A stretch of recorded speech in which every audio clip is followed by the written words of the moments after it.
아침 식사 요즘은 선택이 아니라 생략이 된 분들 많으시죠. 시간이 없어서, 입맛이 없어서, 다이어트 중이라서 라는 이유로 아침을 건너뛰는 습관이 어느새 일상이 된 분들. 하지만 아침을 계속 걸으면 위장이 스스로 녹아내린다는 사실을 알고 계셨나요? 오늘은 아침 공복과 위점막 그리고 장상피 화생의 연관성에 대해서 이야기해 볼게요.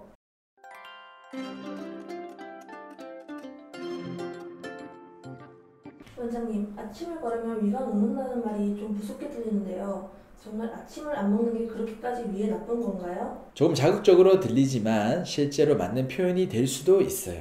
우리 위장은 밤새 위산을 계속 분비하고 있거든요. 음식을 소화하지 않아도 일정량의 위산은 분비되게 되는 거죠. 그런데 아침에 음식이 들어오지 않으면 이 위산이 비어있는 위벽을 직접 자극합니다. 결국 점막이 손상되고 미세한 염증이 반복되는 거죠. 이게 바로 미란성 위염이나 장상피 화생의 초기 단계로 이어지는 겁니다. 특히 장상피 화생은 위점막 세포가 장세포처럼 변하는 일종의 세포 변형 현상인데요. 이게 반복되면 위점막의 보호층이 약해지고 장기적으로는 위암의 전 단계로 이어질 수 있습니다. 2020년 발표된 한 논문에서도 공복 시간이 길어질수록 위산의 노출 시간이 증가하고 점막 손상의 위험이 높아진다고 보고됐어요. 그럼 아침을 거르는 게 단순히 위가 비어있는 게 아니라 위산이 위를 스스로 녹이는 과정이라고 봐야겠네요? 맞아요. 쉽게 말해서 위산은 칼날이고 음식은 방패예요. 음식이 있으면 위산이 음식으로 중화되고 분해 작용을 하지만 아무것도 없으면 위벽을 직접 자극하게 됩니다.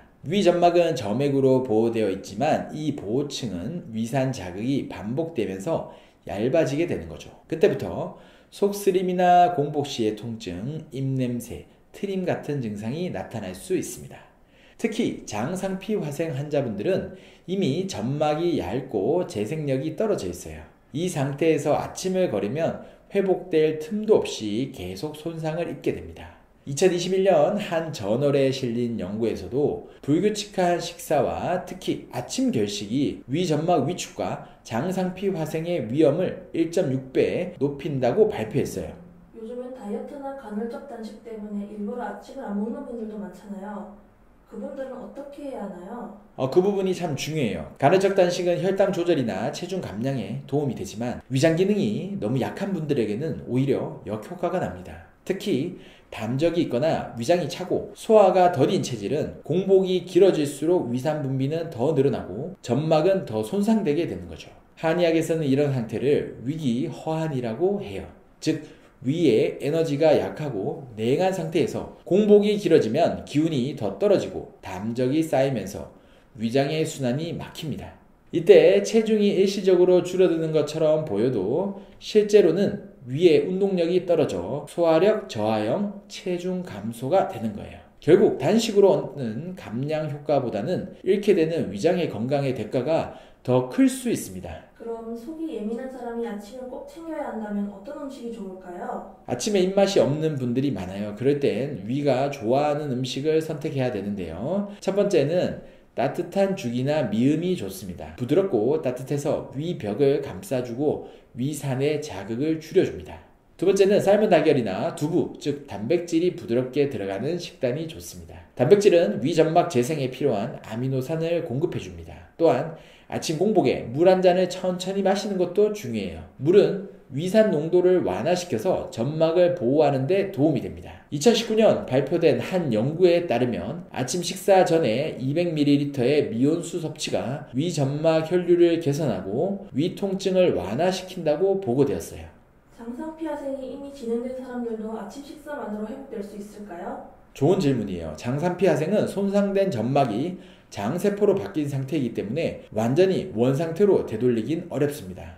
하지만 진행을 멈추거나 호전시키는 건 충분히 가능해요. 가장 기본은 점막 재생을 돕는 환경을 만들어주는 거예요. 즉 아침 식사를 규칙적으로 하기, 스트레스 줄이기, 과도한 카페인과 음주는 피하기, 늦은 밤 음식은 금지하기, 이런 4가지만 지켜도 위의 회복력이 달라집니다. 특히 수면 중에도 위산 역류가 일어나기 때문에 저녁 식사는 최소 3시간 전에 끝내야 하고 자기 전에는 물이나 차도 너무 많이 마시지 않는 게 좋습니다.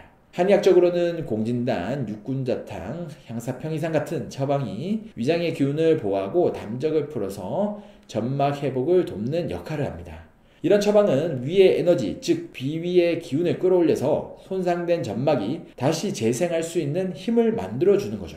결국 위점막의 건강은 식습관의 규칙성이 핵심이네요. 그렇습니다. 음식의 종류보다 더 중요한 건 시간의 규칙성이에요. 우리 위장은 시계를 가지고 있어서 정해진 시간에 음식이 들어오면 미리 소화효소와 위산을 분비해서 준비를 합니다. 그런데 식사 시간이 들쭉날쭉하면 위산이 준비된 상태에서 음식이 안 들어오게 되고 그 위산이 결국 자기 점막을 공격하게 되는 거죠.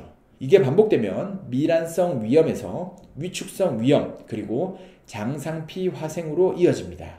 따라서 하루 3끼를 정확히 먹기 어렵더라도 적어도 아침만큼은 위에 신호를 주는 식사로 챙겨야 해요. 그게 따뜻한 미음 한 숟가락이든 바나나 하나든 괜찮습니다. 중요한 건 위가 음식이 들어오는구나 라고 인식하게 만드는 거예요. 아침을 거르는 습관, 당장은 편할지 몰라도 위장은 매일 조금씩 상처를 입고 있습니다. 그 상처가 쌓이면 점막은 약해지고 세포는 변형을 일으키죠. 그게 바로 장상피 화생의 시작이에요. 아침 식사 한 끼가 단순히 배를 채우는 게 아니라 위 점막을 지키고 장상피 화생의 진행을 막는 치료의 시작이 될 수 있습니다. 위장은 하루 종일 우리 몸을 지탱해주는 중심기관이에요. 매일 아침 위에게 괜찮아 오늘도 잘 부탁해 라고 말해주는 마음으로 따뜻한 한 숟가락부터 시작해보세요. 그게 위장을 살리고 당신을 살리는 첫걸음입니다. 오늘도 시청해주셔서 감사합니다.